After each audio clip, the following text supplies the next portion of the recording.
Good day to all of you student.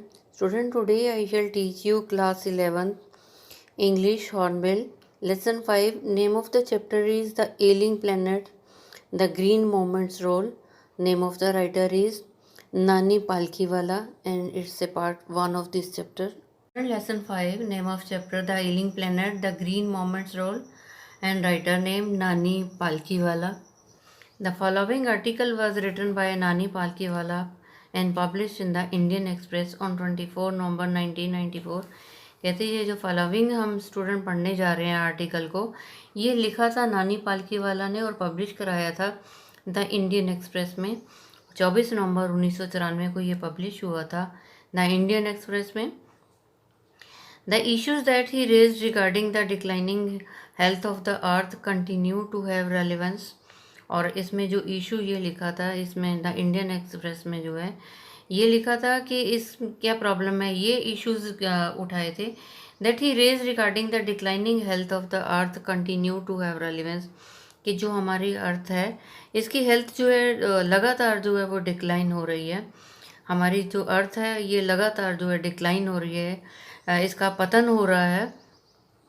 तो ये to have relevance अनुकूल नहीं है ये। One cannot recall any moment in the world history which gripped the imagination of the entire human race so completely, so rapidly as the green moment which started nearly 25 years ago. One cannot recall any moment in the world history, कहते कोई भी जो है recall नहीं कर सकता, याद नहीं कर सकता ऐसे मोमेंट को। One can not recall any moment in the world history, किसी भी हमारे विश्व इतिहास के जो कोई भी जो आंदोलन है, कोई भी उसको इतना याद नहीं कर सकता। Which has gripped the imagination of the entire human race, जिसने जो है पूरी एंटायर रेस को जो है उसकी कल्पना को जो है प्रभावित किया हो। सो कम्प्लीटली, कितनी पूरी तरह से, so rapidly as a green movement which started nearly 25 years ago. कहते हैं जितना कि एक पूरी तरह से और तेज़ी से ग्रीन मोमेंट शुरू हुआ है, ग्रीन आंदोलन शुरू हुआ है 25 ईयर्स अगो, 25 साल पहले जो है ग्रीन मोमेंट जो शुरू हुआ था। कहते हैं इसने इतना प्रभावित किया है, इससे पहले जो है किसी और मोमेंट ने जो है किसी को भी इतना जो है विश्व इतिहास में जो है प्रभावित नहीं किया जितना कि ग्रीन मोमेंट ने किया है, जो 25 साल पहले शुरू हुआ था। In 1972 the world's first nationwide green party was founded in New Zealand. In 1972 कहते 1972 में जो है विश्व की एक first nationwide green party शुरू हुई थी, न्यूजीलैंड में जो थी फाउंड हुई थी। Since then the movement has not look back, उसके बाद तो इस आंदोलन ने कभी मुड़ के ही नहीं देखा। 1972 में जो है एक वर्ल्ड वाइड जो है नेशन वाइड ग्रीन पार्टी शुरू हुई थी न्यूजीलैंड में, और उसके बाद जो है इसने कभी भी पीछे मुड़ के नहीं देखा। We have shifted one hopes irrevocably, कहते we have shifted one hopes, हमारी जो है एक उम्मीद जो है शिफ्ट हुई है, परिवर्तन हुई है। इरोकेबली जो है अब जो दोबारा जो है उसको कभी भी चेंज नहीं किया जा सकता।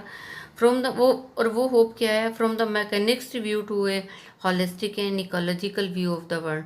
कहते हमारी एक होप जो है, उम्मीद जो है में बदलाव आया है कि फ्रॉम द मैकेनिस्टिक व्यू, कहते जो एक मशीनी युग है उससे जो है हमारा ये आया है कि हॉलिस्टिक प्योरिटी, और जो है हमें प्योर एनवायरनमेंट चाहिए।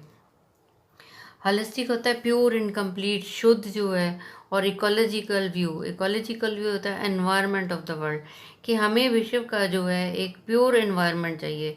तो हमारी एक ये जो है एक हमारी शिफ्ट हुई है, एक होप कि हम जो मैकेनिस्टिक व्यू से जो है हम जो है अपने शुद्ध वातावरण की तरफ जो है हमारे व्यूज़ हैं।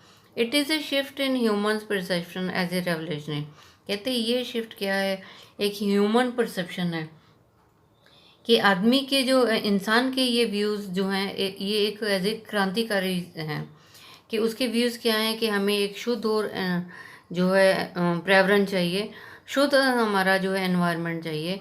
ये उसके जो व्यूज़ जो हैं एक ये क्रांतिकारी व्यूज़ हैं। As that introduce by Copernicus who taught mankind in the 16th century that the earth and the other planets revolve around the sun. As that introduce by the Copernicus, जिस तरह के student कॉपरनिक्स ने हमें बताया, उसने जो है मैनकाइंड को ये बताया है, टॉट किया है कि 16th सेंचुरी में ये बताया था कि अर्थ एंड द अदर प्लैनेट, कि हमारी धरती और जो दूसरे प्लैनेट्स हैं रिवोल्व राउंड द सन, वो जो है सूर्य के चारों तरफ घूमते हैं।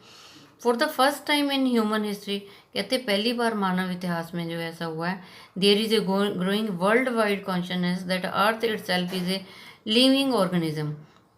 कहते पहली बार मानव इतिहास में ऐसा हुआ है कि एक वर्ल्ड वाइड कॉन्शियसनेस जो है पूरे विश्व में जो है ये अवेयरनेस हो रही है कि अर्थ जो एक जो है वो खुद में एक ऑर्गेनिज्म है, लिविंग ऑर्गेनिज्म है ये, an enormous being of which we are part. और कहते ये जो हमारी अर्थ है वो एक लिविंग ऑर्गेनिज्म है और ये इनर्मस बीइंग है जो एक बहुत विशाल है और हम जो है इसके हिस्से हैं। It has its own metabolic needs, इसकी भी अपनी कुछ फिजिकल नीड्स हैं, वाइटल प्रोसेस हैं, कुछ ज़रूरी जो है प्रोसेस हैं, which needs to be respected, जिसकी ज़रूरत है कि हमें उसकी रिस्पेक्ट करना चाहिए और उसको जो है सुरक्षित रखना चाहिए। The earth vital signs reveals, कहते हैं जो अर्थ के वाइटल साइंस जो हैं, जो अर्थ के जो हैं एक इम्पॉर्टेंट चेंज जो हैं वो क्या रिवील करते हैं, a patient in declining health. कहते हैं जो हमारे अर्थ के जो है इम्पॉर्टेंट साइंस क्या है, इम्पॉर्टेंट चिन्ह हमें ये बताते हैं कि जिस तरह से एक पेशेंट होता है ना, उसकी हेल्थ डिक्लाइन हो जाती है, उसकी हेल्थ जो है और ख़राब हो जाती है, तो ये हमें जो इम्पोर्टेंट साइंस जो बता रहे हैं कि ऐसे ही हमारी अर्थ है। हमारी अर्थ के चिन्ह बता रहे हैं कि एक जिस तरह से एक पेशेंट है उसकी हेल्थ ख़राब हो जाती है। We have begin to realise our ethical obligation to be good stewards of the planet, और हमने जो है ये रियलाइज़ करना, वी हैव बिगन, हमने ये रियलाइज शुरू किया है कि हमारी जो एथिकल ऑब्लिगेशन है to be good stewards of the planet, कि हमारी एक मॉरल जो है ये ड्यूटी बनती है कि हमें जो है अपने प्लेनेट की तरफ जो है वो गुड होना चाहिए, अच्छे होना चाहिए, और एक रिस्पॉन्सिबल ट्रस्टी होना चाहिए, कि एक जिम्मेवार हम ट्रस्टी हैं of the legacy of the future generation, कि हमारे आने वाली जनरेशन की जो ज़रूरत है उसके लिए हमें जो एक जिम्मेवार ट्रस्टी बनना होगा। The concept of sustainable development was popularized in 1987 by the World Commission on Environment and Development। कहते हैं ये क्या जो कंसेप्ट है सस्टेनेबल डेवलपमेंट, कि हमारा लगातार जो है विकास होना चाहिए, ये कंसेप्ट जो है सस्टेनेबल डेवलपमेंट का ये पॉपुलर कब हुआ, 1987 में हुआ, और ये किस में हुआ, by the world commission on environment and development. कहते हैं वर्ल्ड कमीशन जो था ऑन एनवायरनमेंट डेवलपमेंट में ने जो है ये पॉपुलर किया कि हमें जो है सस्टेनेबल डेवलपमेंट के कंसेप्ट को जो है पॉपुलर किया 1987 में। In its report it refined the ideas as development that meets the needs of the present without compromising the ability of the future generation to meet their needs, that is without stripping the natural world of resources future generation world need। कहते इन its report, और ये जो report थी world commission की जो environment और development के लिए रिपोर्ट थी, इस रिपोर्ट में ये डिफाइन किया था कि development that meets the needs of the present. कहते आज जो विकास जो आज के टाइम में जो है विकास हो रहा है जो ज़रूरतों को पूरा कर रहा है, आज के टाइम में जो विकास है हमारी ज़रूरतों को पूरा करता है, और ये नहीं कि वो without compromising the ability of the future generation to meet their need, without compromising कि हम पहले फ्यूचर जनरेशन की एबिलिटी को देखें कि वो अपने नीड्स को पूरा कर पाएंगे कि नहीं, लेकिन हमें जो है आज के टाइम जो हमारे जो है विकास जो है वो हमारी ज़रूरतों को पूरा कर रहा है, और हम ये नहीं देख रहे कि फ्यूचर जो जनरेशन होगी उसकी एबिलिटी कितनी होगी कि वो अपने नीड्स को पूरा कर सके। That is without stripping the natural world of resources future generation वो नीड, कि हमें क्या करना है without stripping the natural world of resources, कि हमें जो रिसोर्सेज है जो हमारे नेचुरल रिसोर्स है उसको हमने डिस्ट्रॉय नहीं करना है, और उन रिसोर्सेज को हमने क्या करना है फ्यूचर जो जनरेशन है उसकी भी ज़रूरतों को पूरा हो सके, उसके लिए हमें जो है उसको सस्टेन रखना है।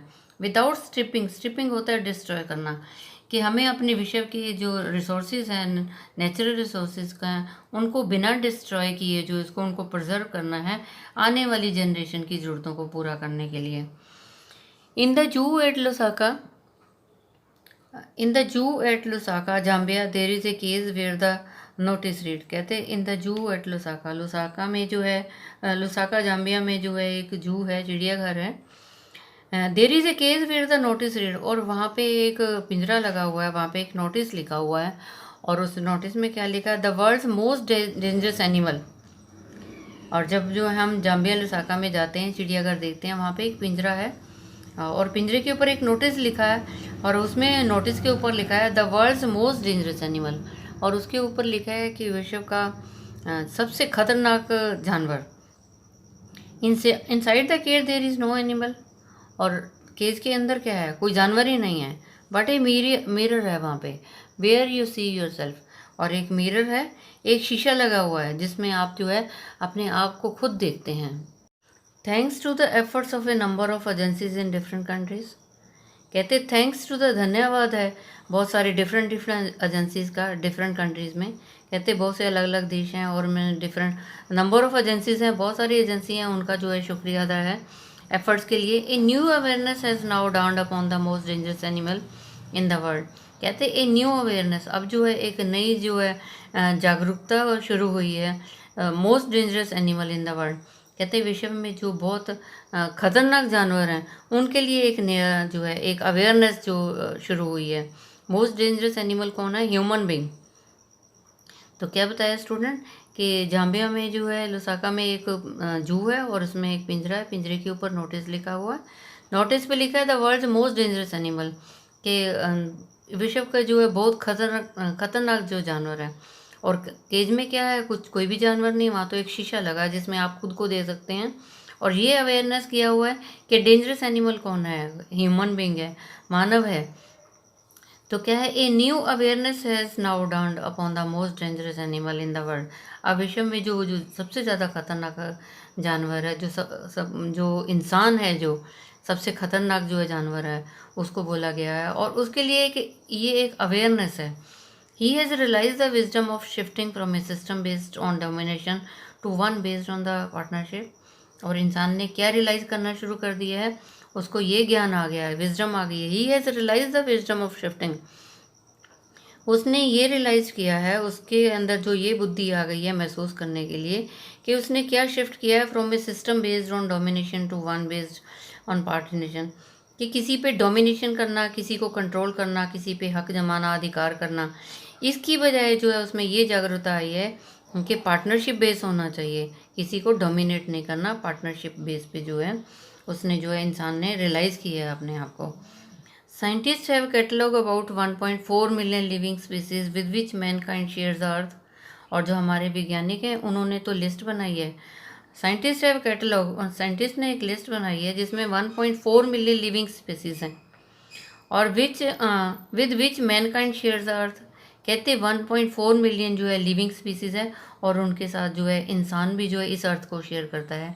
इस अर्थ के ऊपर इंसान भी हैं और 1.4 मिलियन लिविंग स्पीसीज दूसरी भी हैं। Estimates very widely as regards the still uncatalogued living species. और ये भी अंदाज़ा लगाया गया है, estimates very widely as regards still, अभी भी क्या है, अनकैटलॉग लिविंग स्पीसीज, अभी भी कहते बहुत सारी ऐसी लिविंग स्पीसीज हैं जिनकी लिस्ट नहीं है। Biologist reckon that about 3 to 100 million other living species still languish unnamed in ignominious darkness। कहते जो बायोलॉजिस्ट हैं, हमारे बायोलॉजिस्ट हैं, साइंटिस्ट हैं, उन्होंने तो अभी भी ये रेकन किया है, अभी भी उनको ये है पता है, ये पहचाना उन्होंने। Biologist reckon that about 3 to 100 million, कहते 3 से लेके और 100 मिलियन जो है लिविंग स्पीसीज अभी भी हैं जो लैंग्वेज हैं, मिजरेबल हैं, और उनके जो अननेम्ड इन इग्नोमिनियस डार्कनेस, अभी भी जो है वो इग्नोरेंस में है, अभी भी जो उसके बारे में पता नहीं है। One of the early international commission which deals inter Alia. कहते एक और इंटरनेशनल कमीशन है पहले जिसने जो डील किया है इंटर आलिया को, और दूसरी चीज़ों में भी जो है डील किया है with the question of ecology and environment was the Brundtland commission. कहते हैं हमारे वातावरण के बारे में जो है उन्होंने with the question of ecology and environment was the Brundtland commission which had distinguish Indian as one of its member. कहते हैं हमारे जो है एक और इंटरनेशनल कमीशन है जिसने दूसरी चीज़ों के बारे में भी जो है इंटर आलिया मतलब दूसरी चीज़ों के बारे में भी डील किया है, और ये क्वेश्चन उसने राइज किए हैं एनवायरनमेंट के बारे में। और ये कौन था? ब्रांडेड कमीशन था। और इसने जो है डिस्टिंग्विश किया है India as one of its member. और ये जो है एक भारत में से एक मेंबर है, भारत के मेंबर्स में से एक है, और इनका नाम है mister LK Jha. The first Brundtland report raise the question. और जो फर्स्ट ब्रांडेड रिपोर्ट थी, एक क्वेश्चन रेज किया था, are we to leave our successor is coarse planet of advancing desert. Are we to leave our successor, क्या हमारे आने वाली जो जनरेशन है उसके लिए हम स्कोर्स प्लैनेट छोड़ रहे हैं, एक हॉट प्लैनेट छोड़ के जा रहे हैं और उनको एडवांस कर रहे हैं, एक डेजर्ट की तरफ कर रहे हैं। इम्पॉवरिश्ड लैंडस्केप, और हमारी जो लैंडस्केप है वो भी इम्पॉवराइज्ड है, वो भी अच्छी नहीं है। एंड एलिंग एनवायरनमेंट है, और बहुत ही पीड़ित एनवायरनमेंट है, बहुत ही दुखदाई एनवायरनमेंट है। क्या हम ऐसा ही कर रहे हैं आने वाली जनरेशन के लिए? स्कोर्च प्लेनेट है हमारा, जो इम्प्रोवाइज्ड लैंडस्केप छोड़ के जा रहे हैं, हम एलिंग एनवायरनमेंट छोड़ के जा रहे हैं आने वाली जनरेशन के लिए। So student, I have taught you part 1 of this chapter. Rest of the thing I shall tell you in the next educational video. I think you might have understood. Student, you tell it to other students so that they can also understand this chapter. And students, stay safe, stay at home, obey your parents. Thank you. Have a nice day. God bless you all.